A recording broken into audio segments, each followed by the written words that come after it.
Hello, everyone, and welcome to another episode of the Black Heel Podcast, where your hosts are going to be talking about episode 4 of Invincible in the season 2 premiere of Daredevil. The reason why Mike's laughing is because I started this intro before the timer was done for the Someone recording. was a little premature. Yes. So, we're going to be having those two episode talks. To be talking about. We're going to be talking about Invincible first, and then moving on to Daredevil, and then we're going to be ending with a character spotlight from Mike. So overall, we got to talk about Invincible. I mean, we were in hell, literally. Yep. We saw hell. We saw that it was actually a great place that protects the Well, planet. no, I argue. I argue about being a great place, but Ah, their role as the demons were different than what we were expecting. 100%. So apparently in the Invincible universe, hell is the place that protects the surface world from The past creatures. So it's technically the fourth wave of life, Yes, and and he said that they're the fifth humanity is wave. the fifth wave. Okay. No, Oh, the humanity's demons the are the fifth sixth. wave. Yeah, Okay. humans are the sixth, and that's why when he goes up, when we hear the devil speak again, he's like, "Well, maybe we'll be ready for a seventh." Yeah. No, that okay, that's true. I forgot about that part. Um, Um, so the yeah, whole episode was basically, I'm forgetting. Did we start directly in hell? I forget if we started right in hell. Did we? yeah, Yeah. yes. We So we we started with Damien and his family yep, getting destroyed. just demolished, and then Now, have we Invinci- met Volcania before? Why do I feel like she's familiar? I don't remember her, but that doesn't really mean too much. Okay, fair enough. She looked familiar and it was killing me. And I was like, I think what was killing me the most was the Molten Men people. We have seen them before. Okay. Maybe that's why I assumed we saw her. Because 'Cause I'm- I think it was last season where they went down to hell and no, they went to the center of the earth, which we now found out is yes, hell. yes, that's what I meant. Went down to the center of the earth where it was like the what mole man or what like the guy that can communicate with No, the oh my gosh, Professor Seismic or Doctor yeah Seismic. yeah something whatever he couldn't communicate with the dwellings underneath and Well, I yeah, his believe vibrations are what made them do what he wanted, basically. and the molten men were with him, so that's Yes, yes, you're correct. You understand why I was like, I felt like because of that we should know her, yeah. and clearly I wasn't correct. I mean, Um, like in the comic world, there's a lot of fire creatures that have her look. So I mean, that's also true. That is also true. I mean, Phosphorus looks like her too.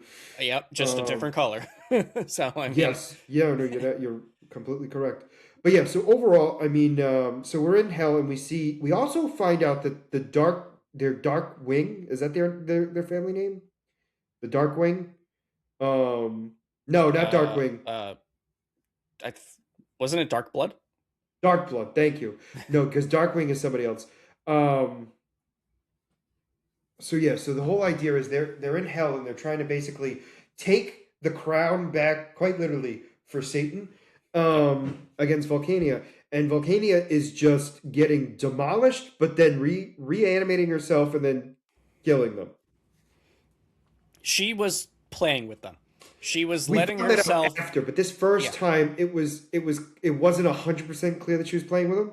However, Oh, she let Damien live, and then he brought the dead bodies or the broken bodies of his brother in, bring them to Satan, and Satan tries to put them back together. Which, by the way, Satan is the most puny little guy. It is so cute.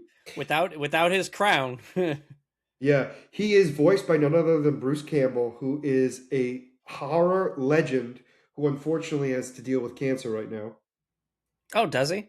Yeah, Oh, he I did not canceled hear that. a bunch of Comic-Con stuff because his recent diagnosis.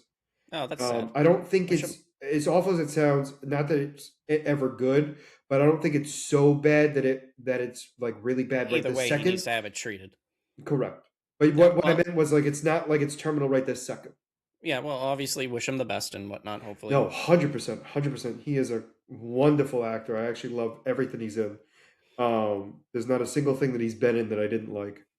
Um, Um, But yeah, so the whole idea is he's so we're in hell, and then they try to convince somebody to come in, right? Or try to bring a powerful warrior in.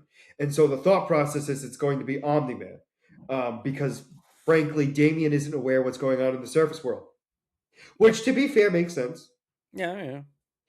So instead of bringing Omni-Man in, it brings none other than Invincible. The one thing I will say though, when they bring in, when they show the portal opening and you see the leg, you know immediately it's Invincible. Yeah, I obviously. just like how there was like a cut for a second, and they were like, "You don't know who it is, or why are you here?" And it's like it's Invincible. Well, I like the entire shtick where like he's talking to Satan about bringing someone from the surface world, and they do the cut, and it's like because it's like, oh, we need, and then cut, and it's the Invincible. And I like that they did it twice for this one instead They of did. Well, they sometimes do that, and I do have to say it's really cool when they do, yeah. because it makes it more entertaining. I guess the best way to describe it. No, I was entertained by that. I mean, it was The only it's not even a bad thing, but the only thing I would say is the fact that um, when I it's not even a bad thing because I shouldn't even think of it that way. But when he comes in and finds out that he's got to defeat a ruler in hell, he immediately goes to kill Satan. yep. Um, Hey, it's a bias. yeah, he's like, you surface dwellers don't know much about what's going on in the world. And then I think my favorite part was just him being like, "Don't worry, torture is like foreplay for us," and that just got me so hilariously. So That the one whole was good. idea is he had to go to the this pit to go get Satan's crown. And they call it a bottomless pit, but obviously it's not bottomless because it has a bottom, but it's really deep.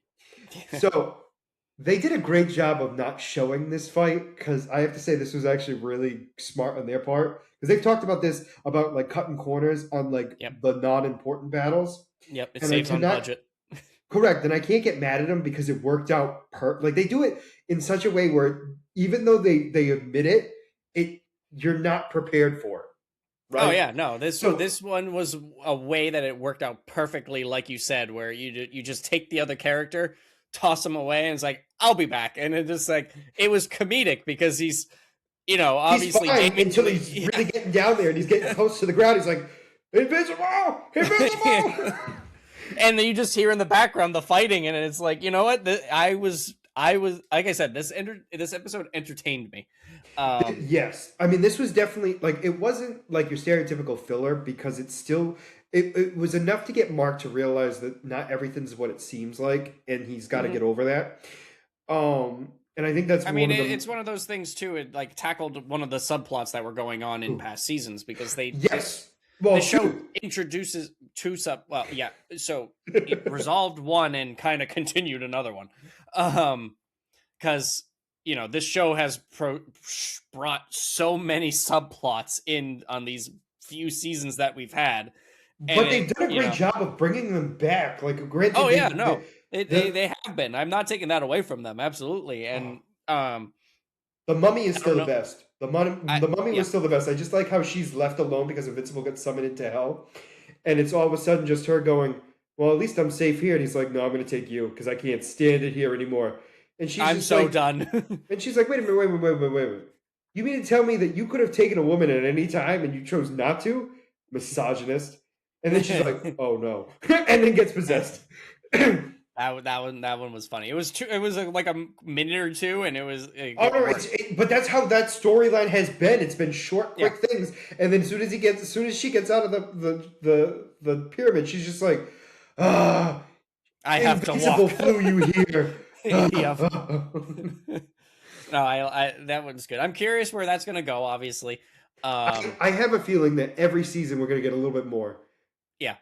Um, I'm wondering if she's going to be dead from dehydration before she can find something we never to. know exactly how far away it is either. No, we don't. Like we don't know Um, anything. no, we don't. We know it's a pyramid, and he's misogynistic and doesn't want a female host, or female body, I should say, but took it this time. And But he was like, you know what, it's not bad. it could be worse.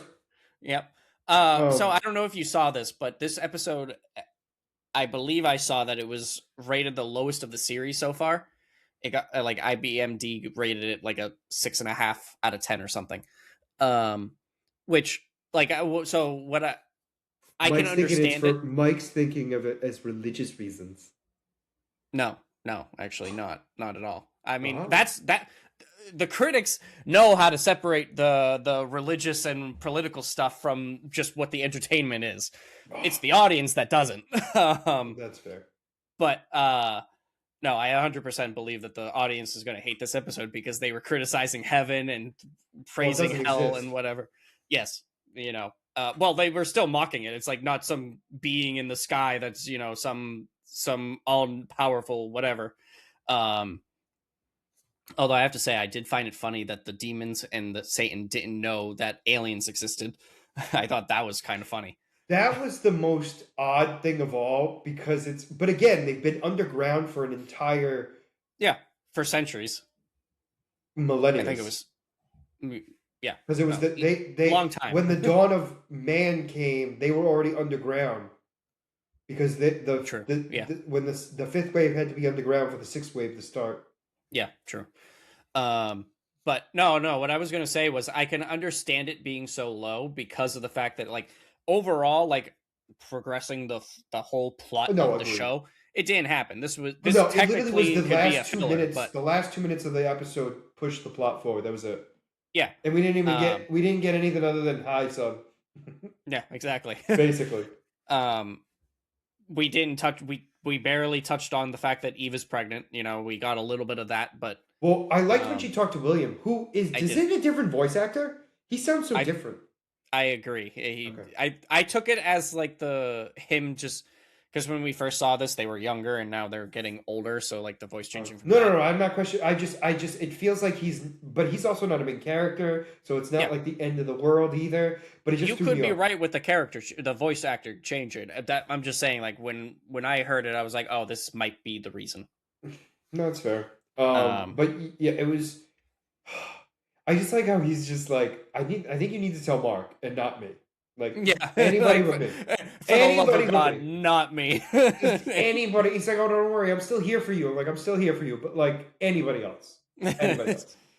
That is me, unfortunately. That is 100% me. That was so just funny. Like I will gladly help you out once you look at all your options first. Yeah. If I'm your last ditch, then I guess I will. Then I feel better about our friendship because you know where I stand. So, the big thing there is I also love the battle armor that the demons had. Oh my god, that was so funny. They used it as a comedic tool, but also just it looked awesome on all of them. Oh yeah, it did. And I mean, when they were falling down, he's like, "Why do you keep doing that? What are you talking about?"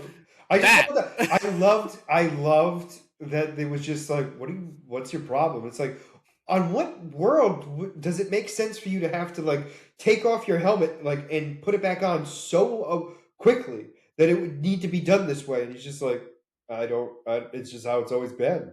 It looks cool. And it's like, it's awesome. You know what? You know how you just mentioned about how like they cut corners with the budget, about how like they skipped the fight scene with Cerberus and they saved the budget specifically for that particular scene falling down. Because they kept repeating it. Well, because it was just a repeat and it was just them talking and it was great. I mean, they did a great job because I guarantee you we're going to be getting some insane fights from the Viltrumites. Oh yeah, we're building up to that, absolutely. And I cannot wait to see just the bloody mess that we get. And it's gonna be bloody. I mean, yes. There's gonna be a lot of red on all their white outfits. Yeah. Except for Thrag. Thrag is the only one in red. Well, we also know he kills Battle Beast. I didn't know that. In one of the trailers, we see him with a coat that had Battle Beast on it, like as if he had shaved him, like skinned him alive. Did we? I thought we did. I don't remember that. Maybe if we saw that, I feel like you would have mentioned that, and you definitely did not mention that. Maybe I'm wrong. Maybe I'm just thinking of other things. I mean, if you saw that you know the comics a little bit. Yeah, but I feel like no. So like, yes, you're correct, but I feel like we saw it in the trailer, in my opinion. Not the most recent one. I'm talking about like the earliest one. I'm gonna look online and see if it did we But yeah, see drag. overall, Satan then puts his crown on and gets real muscular, and then gets beat down by Volcania until Invincible just keeps knocking the molten lava out of her. I guess is how you phrase it. Until she seeped into the ground, and then at the end of that, Hell or the demons took over Hell again, and I'm sorry, the underworld, and then they brought Mark back to the surface world along with Damien, who, by the way, Invincible now has a favor owed to him by Satan, which is interesting.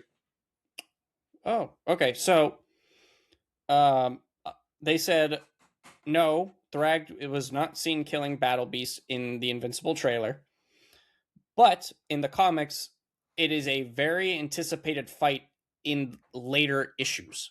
So where they are right now, the fight takes place later. So unless they change things, like they jump around and whatnot. So it's something that people No, are that's looking fine. forward to for later down the road. Well, I know he's only going to join the group because he wants a better fight. That's really what Oh it's going to yeah, come down to. obviously So that's like what all he's looking for. so it's not like he's doing it for altruistic reasons. He's like, I want to show I'm strong. Um, but yeah, so then Satan brings him back, and then Mark, like I said, Mark gets a favor from Satan, and we don't know what that's going to be because I imagine that's going to be great. And then we find out that Damien goes on top of a building like Batman, um, and he hears Satan basically saying, "You need to find out while Volcania was trying to escape, Yep. because clearly something's happening, and maybe we need to make an eighth wave, no, seventh wave, sorry, seventh wave." Yeah, we need to prepare for the seventh, or potentially getting ready for a seventh Well, wave. he Yeah. made it ominous of the fact of like he was going to cause the new wave to start. Which either way, it'll be curious to see otherwise. And then it ends with what Eve was supposed to tell Mark, that she was pregnant. However, was not able to because Nolan and Alan showed up to be like, "We need you, son," and that was how it ended. Yep. And there was no like sugarcoating it. They were just like, yeah, the war's here, so like you have to come and help. Yeah. Yeah. And No. then we. Oh. No. Go ahead. No, I was going to move on to Daredevil, but please continue if you have more Oh stuff no, on Invincible. I was just gonna say, like, I enjoyed the episode. It was a fun episode. No, It I was agree. like I feel nothing like this. pushing, like nothing crazy, but like it nothing like obviously pushing the plot, like I said earlier. But No, it was a fun episode. I think this next episode is obviously going to be Mark and Oliver, Yes. um, going to space with Nolan and Alan to then meet the Resistance to get ready for the war. Yeah. Because we're getting the first battle of this season. There's no way up around it. No, we're gonna get some kind of fight. Yeah. Absolutely. And yeah, so I'm looking forward to it. I will say if they build the entire season around the fight, and then it's like it's literally the next. It's like, oh, get ready for the next season when the fight's finally here. I will be kind of pissed off. It's like we I need feel something. I feel like it's got to be the battle, and then we'll get the war next season. Is what I'm thinking. No, yeah, I mean, like what I mean is like there has to be a big fight. No, Like I agree with you. There's got to be some big fight. I would hate for them to run at each other, and then it being like, tune in next season for Invincible. that would be such massive blue balls. Yeah. Also, not that crazy of a thing to be done either, which is disgusting to say out loud. Oh no, it happens all the time, and it's annoying every time. No, it is 100%. I can't disagree with you though. And then now we must move on to Daredevil. This was incredible. This was how you this is like what I was hoping for from Season one. Like it was dark like the Netflix show. It had great story. The characters had character. The like we were saying before, like everyone we didn't know really in season one, we now actually feel something this episode alone. Like so like one of the things that you said, like you were I know I'm jumping way ahead. No, but it's fine. Like with Heather, Mark's Matt's sorry, Invincible on the brain. The psychiatrist, his ex-girlfriend. With I have with some Muse, thoughts, by the way. I absolutely loved that. Like, it's building up that, like, the tension, her PTSD. Like, Fisk is now using her, obviously, to get closer to Matt and whatnot, and just able to use her to put down the vigilantes. Like, I absolutely love that, and I'm curious to see where they're building her up. And I'm assuming that's what you were saying. Like, you have some thoughts on what they're going to do with her. So I have two thoughts, and I will tell you that one is more plausible than the other, obviously, but it would both would work. So anyway, do you want me to go through that right now? Yeah, we're on the topic. So while we're here, right? So I think she's either gonna go crazy and become a vigilante herself. Okay. Okay, that's one. Or two, she is the person that's on the Kingpin mask, trying to right her wrongs because she's realizing she's going a little cuckoo. Now, obviously, my first assumption was BB for obvious reasons. Yep. Because it makes the most amount of sense. However, it would make a lot more sense that BB was the one recording it, and somebody else was in the mask. Yeah. I agree with you. When I first saw that, I was like, okay, this might be BB or whatever. Or she's involved for sure. She's somehow involved. Like, I agree with you that she's definitely behind the camera at this point. But someone whoever it is behind it, I don't think it's Heather. I'm kind of leaning more towards her breaking and becoming whether a vigilante or just a violent criminal in general. Because now in her head, she's she hates vigilantes so much that she wants to take them out, and she's clearly going down the wrong path already. Yes. But no, I loved that. I loved everything how they were building up these characters. Like you said, now we got some more context to them. Like his detective friend, which I'm blanking on his name. The old guy that had the heart attack. Beat up. Which is like now at the end of the episode, I'm like, and like within one episode, I was like, now I care about him. I hope he's not dead. My first thought was like, it ended. I went, oh, thank God there's closure. And then I went, oh, he's having a heart attack still. I hope he's out of it. Like he's alive for now. And then obviously, the context of his new partner in the law firm, Well, yes, and that one messed with me too because I was like, "No, she's gonna die, not now." Like I just started to like her. Like let's not kill her yet. And I just like how they're just like, "Well, you better work for the DA," and she's like, "Not gonna happen." Yep. Screw off. I know. I loved it. It really shows. It's like it gave us context about like that one scene showed why Matt picked her as his new partner. It was like I 100% agree with you that it was like. It felt like all these characters matter now. And like there's certain characters now that I want dead that I don't feel bad for. Like the deputy mayor. I can't stand him. Granted, I really couldn't stand him that much in the first season either. But like he's just more annoying than ever. BB I love. I mean, but I really liked her from the get-go anyway. And then so I mean we also Karen being a spy is so perfect. Yeah, absolutely. No, it's so like it fits for her so well. Like what she was obviously training with Ben Urich before to be a journalist, and now going undercover and being able to like just her walking down with BB in a wig, just hiding in plain sight and whatnot. And just being like, hey, like.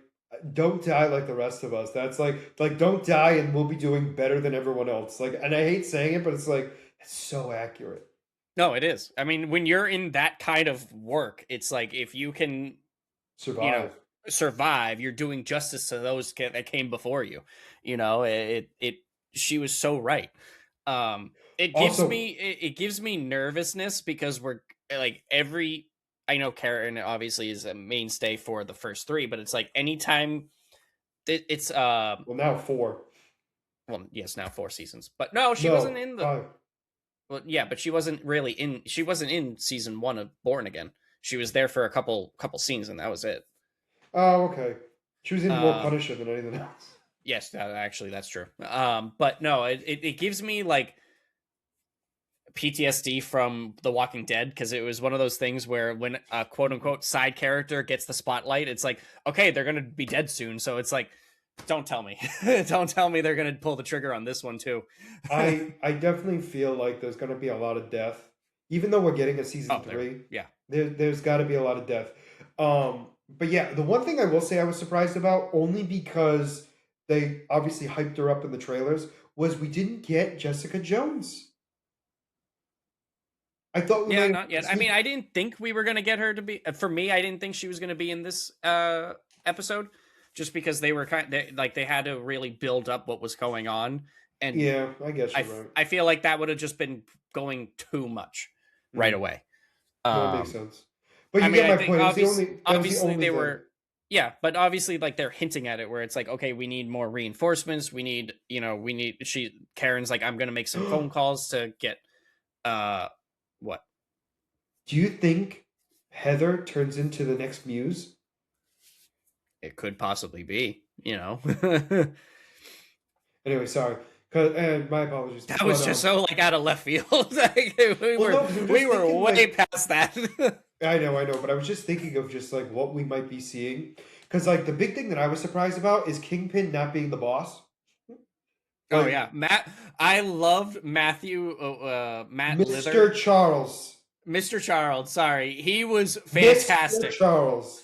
I absolutely loved him. Came in with a hammer right from the start, and I think I know who his boss is, though. Who is it? Sharon Carter. Oh, is it? Oh, you think that? I don't know. I don't know. Because I think he's from Madapore. Oh, is he? Oh, I I didn't. believe so. Like that would be the big boss of like all the drug smuggling and everything else. So she'd be his boss because she runs all of it. That's true. That's true. I would be glad to finally see her back. What was her code name? I don't remember. It wasn't Kingpin, obviously. That's gonna bother me. Keep going, and I'll try to. But yeah, he was incredible. He made Kingpin look small, and that is something hard to do. And he did it so well, so flawlessly. Like when he walked in and the phone started ringing, he goes, "I think you need to answer that, buddy." The power broker. Power broker, thank you. So yeah, so my whole thing is I think the power broker is the one that's behind everything right now, at least for the shipments. And so that anyway, makes sense. It does. No, it does, and it kind of adds it to the MCU in a nice way. You know what I mean? That's fitting for the characters. Absolutely. It's so good. Like I agree with you with it's like something that I noticed too. It's like when we saw Fisk, for everything outside of what he did with Mr. Charles, he looked like a dominating presence. From 100%. season one, like it didn't really get that feel, like I had said, where it was like because he wasn't. He was trying to get back into his thing, and now he's back in his groove, and it's like dominating. Can I argue that I think in season one he was trying to be somebody he wasn't, and it didn't work out, and then turned back into himself. And this one, he's really owning it. Like I am Kingpin. Yeah, absolutely. I mean, also don't forget too. It's like I said this before, where season one was focusing on Matt and Kingpin coming back, basically everyone being else themselves was again. Yeah, they like it was a parallel path, and we were only focusing on them. Everyone else was just there, kind of. This one is New York. This is what's going on. Yeah. And oh my god! Well, speaking of New York, I'm gonna like the fact that they are nailing what the political climate is in real life with just this one episode. You mean when they called them fascist? That like the fascists, just the police brutality coming in and just like arresting people for no reason, and like the I loved the first the recap of the no body cameras, no answering to authority. You guys have freedom to do whatever you want. I'm like, wow, they really hit the nail on the head of what a fascist regime is in the US. It's like, holy crap. No, they did a phenomenal job of that. I can't wait for them to get beat up, to be honest. Oh yeah. more so than they already have been. I'm hoping like bones breaking, which also we haven't really talked about at all. Matt was not holding back. He was breaking bones. There That was blood. intro, There yeah. was when That he's in the first scene when was he's in the insane. cargo ship and I saw him break the arm and you saw Yeah. the muscles and I think I don't know for a fact. I don't know for a fact. I'm not a biologist, but I thought I saw bone. You heard the crack, so you're thinking it's there too. It was rips and tears in it. I saw muscle for sure. There was some white things, or like partially white, that I thought might have been bone, but I wasn't as confident as I should be. Yeah, no, I loved that. It got, like I said, the darkness of that in that first scene on that cargo ship was absolutely fantastic. It So got here's my question, right? Do you think, right, as Daredevil, right, did you kill those people? Because they're dead. because of the boat sinking. Yeah. So are you saying like as Like, Daredevil, are you taking the blame? yeah, like if you're Daredevil, like, do you think Daredevil's taking the blame of those deaths? Because I'm going with a no, which is I don't kind think of so. funny. But Yeah, because no. normally I would think he would. I think if this was past Matt, I If think this it was would have. if this was Defender Saga, yes. Yes, but now, right now, where he is, it was Fisk. It was that somebody did it. else. Yeah, Fisk ordered that it would sink, so they died because of Fisk. Yes. Granted, they couldn't escape because of Matt, but that's a different story. But they were only in that situation because of No, Fisk. you're right. You're right. You're right. Absolutely. But like I said, if this was season 1 or season 2 of Daredevil from the Netflix series, 100%, he was going to be taking the blame. All right. No, you got to say why I was actually, asking. no, the entire season. Season 3, he was super guilty as well. So yeah, no. I was going to say all of the Defenders. Yeah. Until he was born again, quite literally. Yeah, this was so good. There was not a single thing I didn't like. I loved. You know what I did? You know what? Honestly, the only thing I will complain about is like, and it's honestly for the dumbest reason. It is just that I wanted more. That's it. Like as stupid as it sounds, like it's like, Well, and not even in a bad way, but it's like I want to know more about these people. Like you can't. You just came in here and was just like, oh, listen to me, and they did, like he didn't even say listen to me. He just said answer the phone. Bye bye. Have fun. Hope you have a great day. Hi, Fisk. How are you? The way he talked to Vanessa. Oh. I was like, Kingpin, you better punch him in the face. And he's like, man, don't make me. And he's like, I'm sorry. I thought we were just having a little talk. I didn't mean disrespect. I liked too that he took the threat from Fisk and he just threw the threat back at him. He's like, well, my boss doesn't like what's going on right now. And it's like, shut Fisk down right there. It's like, I also like too that he's like, I don't like your idea. We're gonna do it my way. And he's like, I don't like your way. And he's like, fine, we'll do this. And he's like, all right, we can do that. Like it's just like it was one of those things where it was a negotiation instead of we're doing it this way. He got what he wanted, but at the same time, he like let Fisk play the game. Yeah, no, absolutely. I loved the captain and first mate with like that situation with them going into hiding and going to the restaurant. I felt so bad for the old guy because he didn't do anything. No, he did what he was told. I meant like he wasn't the one that ratted him out. It was the young guy. Oh yeah. And he got punished. Yes. The reason why they killed him was because they knew he didn't do it, and they can't have witnesses. Yeah, but what do you mean? What do you mean the young guy ratted him out? I don't remember the young guy ratted out to fact of getting the information out, so Daredevil knew that the cargo ship was there.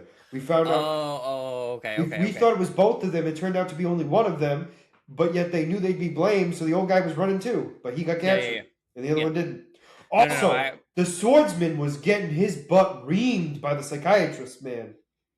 He knew it. He was just like, he's like. I think the scariest part of the whole thing was her being like, "You're considered a threat, and there's no." She goes, "I can keep pushing back your trial forever." And she goes, "So you're gonna do what I ask, or are you just gonna sit there and sit in prison the rest of your life?" And I think your rights don't matter. And I was just like, that was crazy. Just seeing her break it mid thing is like absolutely crazy. And like going back to the Muse thing, where it's like seeing him in the reflection with the PTSD and like building up on that, like, oh, it was so good. Um, Yeah, I am. I have to ask, what did you think of the initial reveal of his of the Daredevil suit when we were bringing it on? Like, It's fine.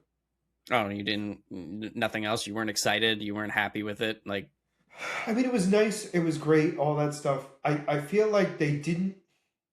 I feel like they made it very clear to show like, oh, this is comic book accurate, yeah. and then go into the fight because you knew you couldn't see it in any of the fight scenes because it I was. mean, the only reason I'm saying this is because every time we see a comic accurate costume, you get super excited. And this time, you were just like, yeah, it was okay. Like I Well, was. no, I'll because I be mean, honest. I was because so caught off realistically, guard by no. that. But here's my thing: Daredevil, for the most part, has only had comic book accurate costumes. No, I know, but this one was with the Yes, but what I'm saying is with the every single symbol. costume we've seen him in has been like it's been his comic book costume at some point. I do understand that. Yeah, Granted, yes, this is his more darker themed one. Yes, I get that. It matches the theme of everything, which I do like. I also like that the only red is the D's and everything else yes. is pitch black. I Oh, mean, I actually, really no, the liked. red is also his eyes too, I believe. I thought they were white. They were red. No, I think they're red Oh, okay. I don't remember. But no, because they're I the really. coverings because it doesn't matter. He's blind anyway. I mean, yes, but no, I liked that reveal, and I really liked how they revealed it with the coming in and out of the shadows, and then Yes, they definitely gave the it more appear of on the the security Daredevil. camera.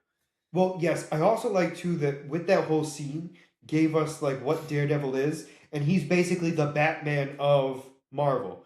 You know Oh what I'm yeah, saying? Where it's like, or obviously Nightwing in this case, but like combination of the two, really. hmm And really getting to see his stealthiness was huge because we don't normally get to see that. And let's be honest, because especially in like we don't get to see that much. We got to see it a little bit in the original series, but not weirdly enough in his red suit. It was only when he was the masked devil. yeah. He wasn't fully Daredevil yet. Yeah, Correct. So like that's what I'm saying. Like this is the first time we see him like being sneaky as Daredevil technically. And I liked it. I definitely did like that. This was definitely more not what I was expecting, but what I should have been. You know what I'm saying? Like one of those where it's like yeah, because I wasn't expecting them to go this far, and yet they did, and I'm not mad about it whatsoever. yeah. I'm I also like. oh Oh yeah. go right ahead. No, I was gonna say that I like that. Matt Murdock now also has a reputation outside of like Daredevil, where when he went to Yes, go to the restaurant, yes, he said, "You're the lawyer from Hell's Kitchen." So it's like he has his own reputation now too. I'm like, I really like that. yeah, and only because of his disappearance, really, which does suck for him because it's going to be really hard to not be both of them. You know what I mean? Or hard to be both of them, I should say, when things finally settle. Yeah, Which I'll be very curious to see how that goes. Um, I also like too that we got to we got to see so much. Fisk is being Fisk. Fisk also being pissed when the ship got shot down or sank. yep. Oh, just everything pissed him off. And then the end got me because I was not prepared for that. No, not at all. I was not expecting to go right there right away. Bullseye just so basically all of the vigilante task force anti-vigilante task force um, was taken out. So the idea was they were interrogating. Sorry, they were interrogating the detective, who then Daredevil came out to help him. Daredevil freaked out because he was having a heart attack. Not Daredevil, but the detective got distracted, got beat up, and then all of a sudden, bullets. Well, we're assuming bullets. Either way, they died, and all of a Yeah, sudden, a knife flies through there, bouncing off, and lands on the thing with the bullseye symbol that says "You're welcome," loved that. Absolutely loved it. which is so bullseye. Oh It yeah, is yeah. I mean, it clearly like we get an answer right away of how Bullseye and Daredevil are going to be working together. I'm also Um, curious why he's helping which we're obviously going to find out next episode, obviously, Mhm. or at least in the next 2 episodes because it's a 2 episode week. Yes. So I'll be very curious on that front because they got to explain that because as Bullseye's not altruistic at all. So I mean, I feel like it's one of those things where, like I said, I believe we said it last week, is that it's like they both need to work together in order to take down Kingpin. They're both being hunted. They both need to do this. It's just now Bullseye already is aware of it. So, it's just basically like he's looking out for his own skin, obviously, and he knows he needs Daredevil to help. Yeah, I agree. But yeah, that'll be interesting to see because we also don't know how big the operation is. We assume it's everyone, but we don't know it's everyone officially. So we'll have to wait and see on that. But overall, great way to start the season. I'm super excited to see where it's going to go. I feel like in the next 2 episodes, we're definitely going to get Jessica Jones, even if it's just at the end. I think so. But there's no way we won't. And I'll also be very curious to see Bullseye with the group. Yeah, I'm curious. I'm looking and also, forward if to more the answers. guy lives. Yeah. I'm very curious about that. I feel like he did. I think he will live. He might be out for the rest of the season. He's out, but I'm hoping he does live because I don't think they would. I don't think they would end the. I don't think they would have killed him off in that way because it was very uncertain. So leave people hanging like, oh my god, did he survive? If they're gonna kill him, they're gonna like it. Weirdly enough, them getting out of there, he might die. You know what I'm saying? Not from the heart attack, but them like shooting at him and stuff like that. That, fine, as weird as it sounds. But I hope it's not from the heart attack itself. Yeah. It would. I mean, maybe like at the beginning of next episode, it's like they're coming to their senses, and it's like, oh my god, he's gone. But like, we'll see. We'll have to see. But obviously, that whole situation was PTSD for Matt because of him having a heart attack. He's hearing his heartbeat, and it's reminding him of Foggy. So, I loved that symmetry right there. That was definitely that one was 100% agreed. So, Mike, is it your character spotlight, sir? I don't know. Is it? You tell me. All right, so I figured this week I was gonna continue on with more lanterns. Oh, okay. I'm actually curious. So I figured this week I was going to talk about Atrocitus. I know him. Yep, do you know him actually? Like, because obviously we saw him in like. So what I will say is, I can tell you that apparently I did know him. I never knew his name because in one of the Green Lantern animated series he existed. Okay. But I will not lie to you. If you were to ask me his name before playing Injustice, I would have never known. Oh, okay. That's fair. So, that's the only reason why I know him. And I didn't know I officially knew him until Injustice. And then I realized, oh, that's the guy from the game. I mean, not the game. That's the guy from the show. And I was like, oh, same thing. Oh, okay. Well, I will tell you, this caught me by surprise. Atrocitus first appeared in a Green Lantern's comic series in 2008. So what? He is a newish character. I would have lost that bet. Yeah, no, I saw that and I caught me off guard. Wow, I'm sorry. I'm gonna need a second. That all joking aside, that actually shocks me because I'm like I would not have expected that at all. No, I mean especially like we just talked about a couple weeks ago about Black Hand being one of the original Green Lantern villains. So I would have expected this. I mean, I think he would have been like I was expecting maybe like 80s. I wasn't expecting like what was it again? 2008. Yeah, I wasn't expecting late 2000s. Man, Obama, man. Change the world, man. Now we go. Actually, no. You know what's funny is that he was first introduced in January of 2008, so it's like right at the beginning. So in Green Lantern Secret Origin, when a rogue manhunters rampage through the space sector 666 at Atroce was one of only 5 beings in the entire sector to escape death, having forced to witness the death of his wife and children. Renaming himself to Atrocitus, he and the other 4 survivors formed a terrorist cabal known as the Five Inversions, bent on destroying the Guardians of the Universe and all who served them.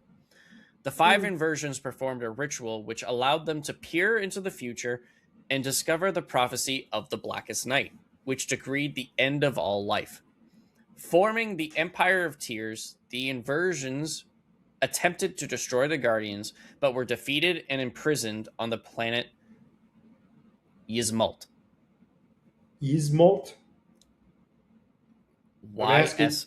No, I'm Y-S-M-A-U-L-T. No, I'm asking because I don't know. That's why I'm asking. I'm not trying to be a jerk. I'm not question. Trust me, I'm not one to question pronunciations. Ismalt, Smalt. I don't know. The Y could be silent for all I know. Sometime later, Abin Sur began periodically visiting Ismalt, seeking information on the Blackest Night.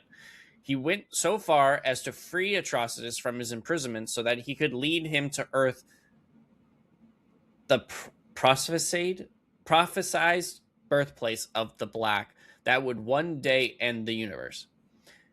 Taken to Earth by starship and bound by energy restraints created by Sur's ring, Atrocitus instilled fear in his captor, allowing the yellow impurity to seep into his willpower constructs and weaken them enough to allow him to break free. Atrocitus' mortality wounded Sur before escaping the starship.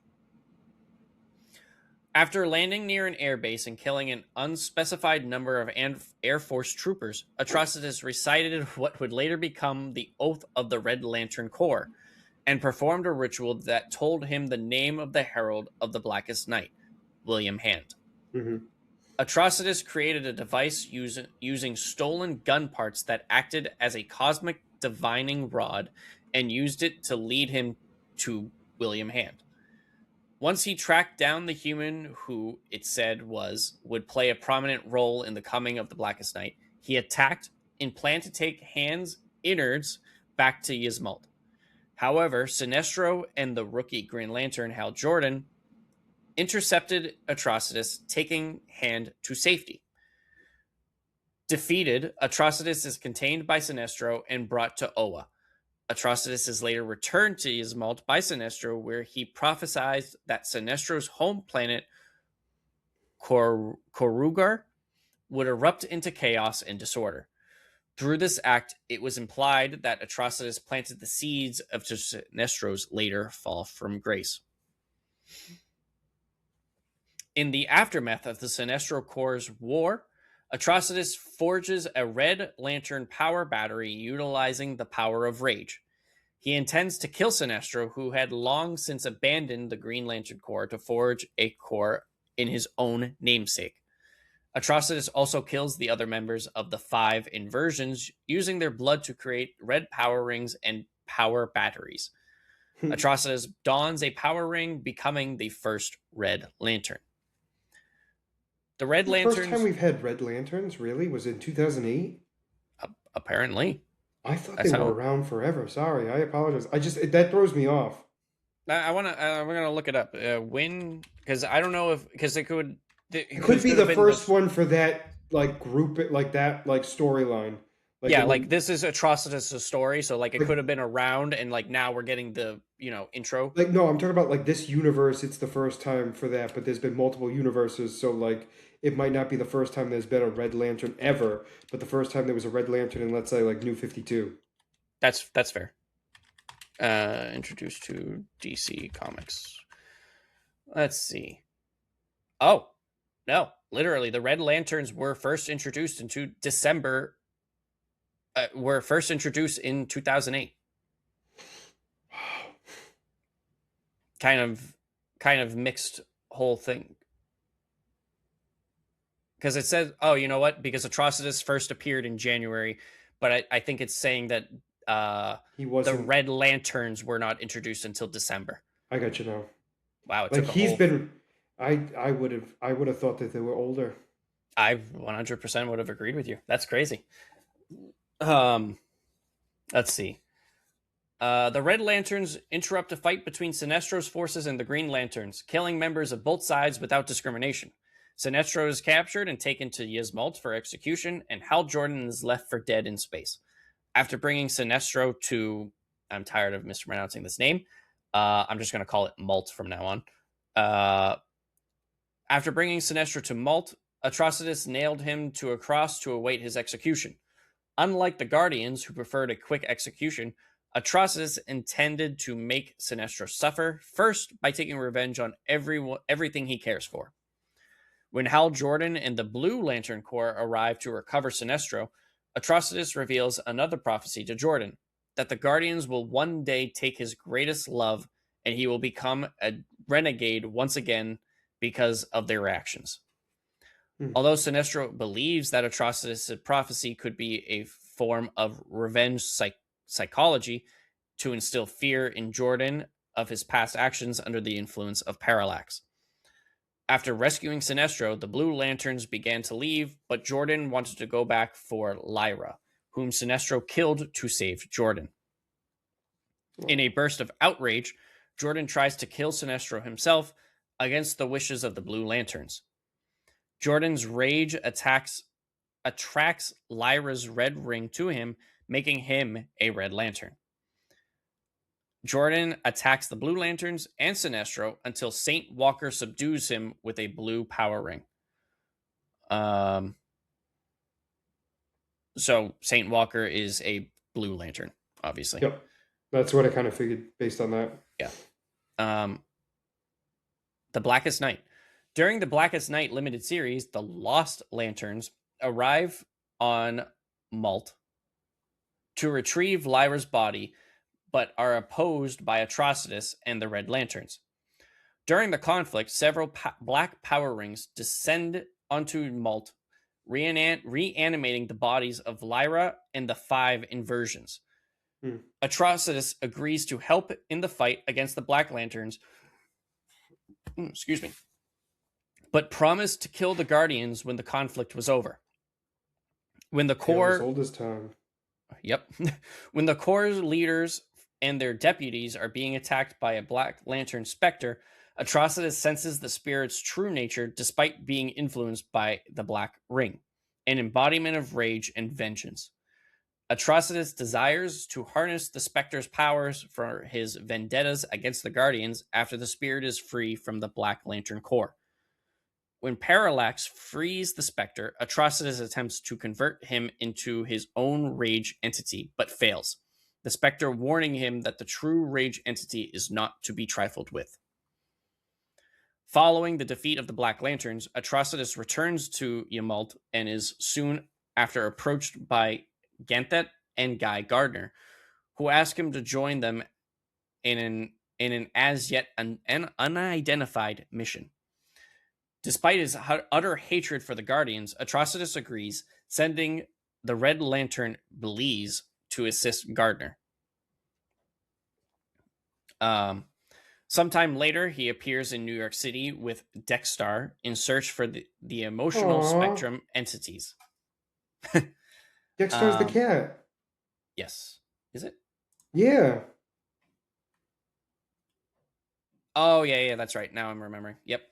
His little buddy. I forgot that's who it was. Come on, you can't forget the cat. Cat is all Atrocitus. They killed several criminals in the subway while sparing the remaining riders in the car. While he performed his blood ritual, it revealed to him the locations of the entities except for Ion and Parallax. Hal Jordan, Carol Ferris, and Sinestro confronted Atrocitus for his murderous actions as he finished the ritual. However, Atrocitus justified them by claiming they did what they did to protect innocence. Ferris confirms Atrocitus' sincerity by detecting a spark of love in his heart with her powers that was not there during their previous encounter, only to have her words ignite his anger. Enraged, Atrocitus blasts the trio out of the subway and engages in combat.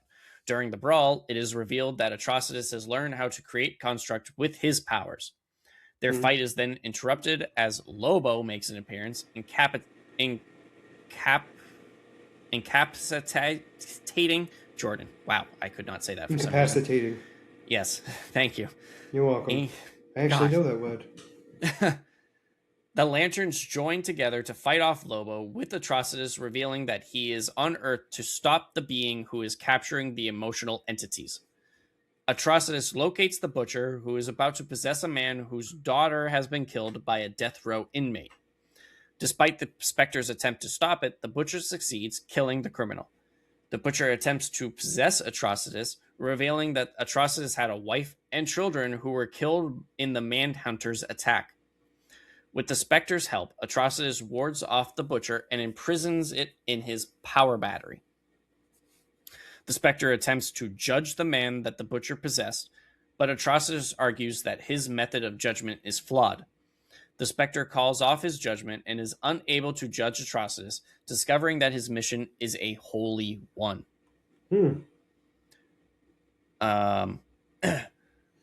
Atrocitus and the rest of the new Guardians make their way to where Larfleeze has detected... Ew, you have fleas.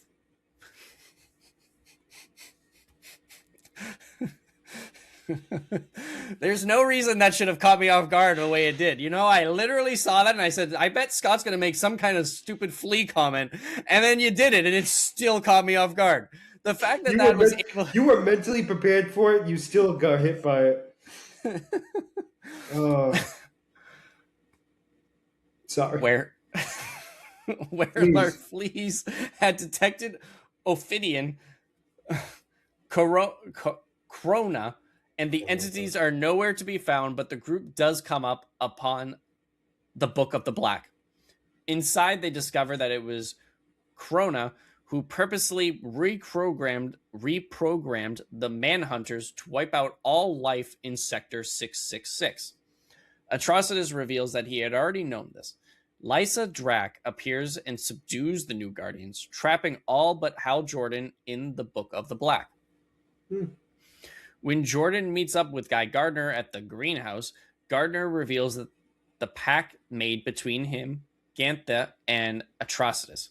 It is revealed that part of the pact was that once Crona had been defeated, he would be turned over to Atrocitus to face justice. Jordan told Gardner that this most likely means executing Crona. In the final battle, Atrocitus is freed from the book by Kyle Rayner, and his red ring returns to him. Although outraged at losing the chance to kill Crona due to Hal Jordan, Atrocitus is unable to vent his fury as the Guardians of the Universe teleport him back home. Following his return to Yzmalt, Atrocitus feels his rage dimming and fears that he may lose control over the Red Lantern hordes. He resolves to lead his Red Lanterns in punishing the guilty. However, feeling his control over the Red Lanterns dimming, he also decides to uplift one of them to be his equal and helper. He settles for Bleeze, restoring her mind and naming her his new right hand. It is later revealed that Atrocitus kept Crona's corpse as a confidant, talking to the body when he needs to give voice to his feelings about the Red Lantern Corps and his plans to upgrade their intelligence. Yeah, you know. We've all been there. Just keep our dead body to our side, just, talking to it, hey. I wanted to make sure everything was cool, and it was, and we're good. End of discussion. I don't know why we're still talking about it.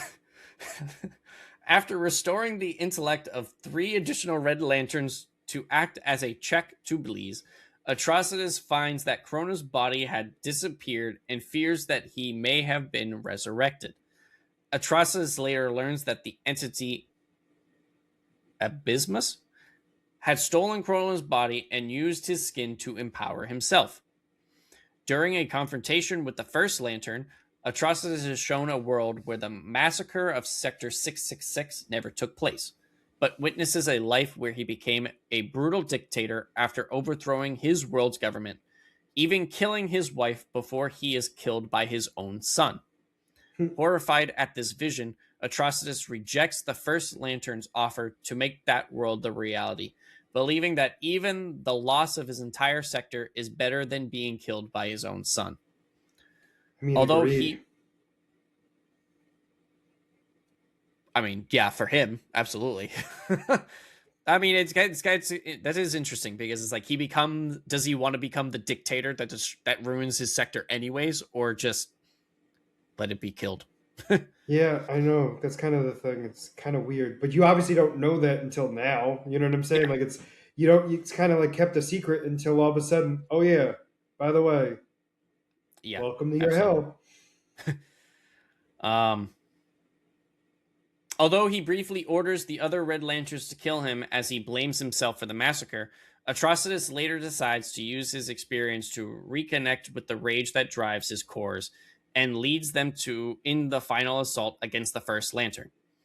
In the aftermath of the Wrath of the First Lantern, Atrocitus loses his ring to Guy Gardner, who had been recruited by Hal Jordan as a mole and has his severely beaten body to be carried away by Dex Star.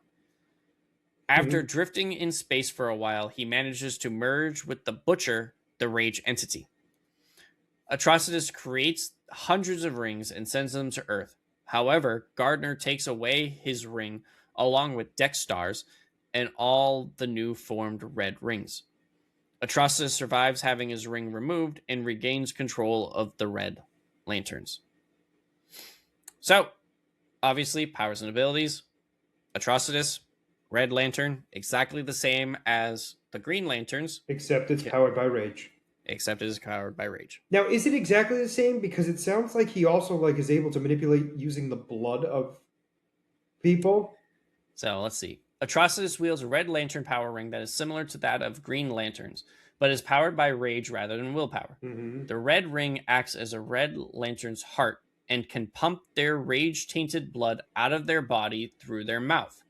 While initially unable to do so, Atrocitus learned to create red light constructs after observing the other lanterns during the blackest night. It is also shown that the ring's red energy corrupts the auras of other power rings and burns them away, possibly corrupting the ring beyond the ability of a lantern to use. Which we kind Unlike of the saw in Injustice. Yes, I do remember that. I mean, obviously, it didn't get like so destroyed that it couldn't be used again, but It definitely corrupted. Yeah. yeah. Unlike the other members of the Red Lantern Corps, whose rings leave them mindless, unable to create energy constructs, Atrocitus is in full control of his mental facilities while wearing his ring and may not be affected in the same manner. Okay. However, the Red Lantern's corrupting energy can be overcome and purified by the Blue Lantern's energies. Atrocitus can deliberately override the influence of the red energy of his followers, but chooses not to. Atrocitus possesses superhuman strength and durability, strong enough to toss a 14 plus ton construction digger, and durable enough to withstand knife attacks.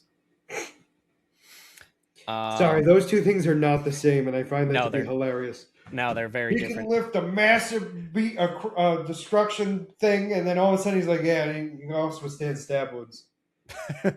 Atrocitus' association with the Empire of Tears granted him a great deal of shamanistic magic. Shaman, Shamanistic magic. shamanistic. Okay. Which he used to forge the Red Lantern rings and divine the location of William Hand. He is also highly intelligent, able to construct the energy draining device later used by Black Hand from a simple gun and computer parts. Before the incidents from the Manhunters and destroying his sector, he was a psychologist. I'm sorry. You can't just go in as a psychiatrist.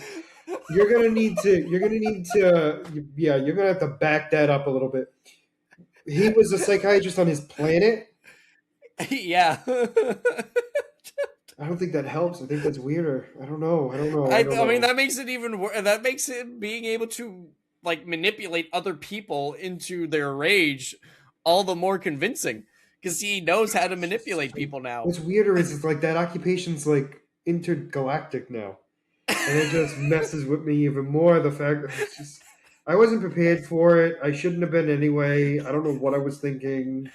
I wasn't happy about it. I was just I like, that caught me off guard so quickly. Because I just look over and I just see your eyes just like bulge like, on your that's head. not You're what like, it should be. Like, that doesn't make any sense. Okay. I mean, wow. Psychiatrist, that really... I mean, yes. Does it make sense on how he's manipulating others? Yes. Also, why it would be good, why he's a lantern, strong as a lantern, too, understanding his emotions. I'm assuming that as a psychiatrist, even on an alien planet, it would still be the similar philosophy in all of them, because it I would would be like the to same think. title. That being said, interesting. So next week we're going to talk about any trailers that come out. We're going to be talking about the 2 episodes of Daredevil and the new so episode 2 and 3 of Daredevil and episode 5 of Invincible, and we'll be ending with a character spotlight from me. So if you made it this far into the video, please make sure to like and subscribe down below. Other than that, this is going to be Scott and Mike signing out of the Black Heel Podcast. Have a wonderful night. Bye-bye.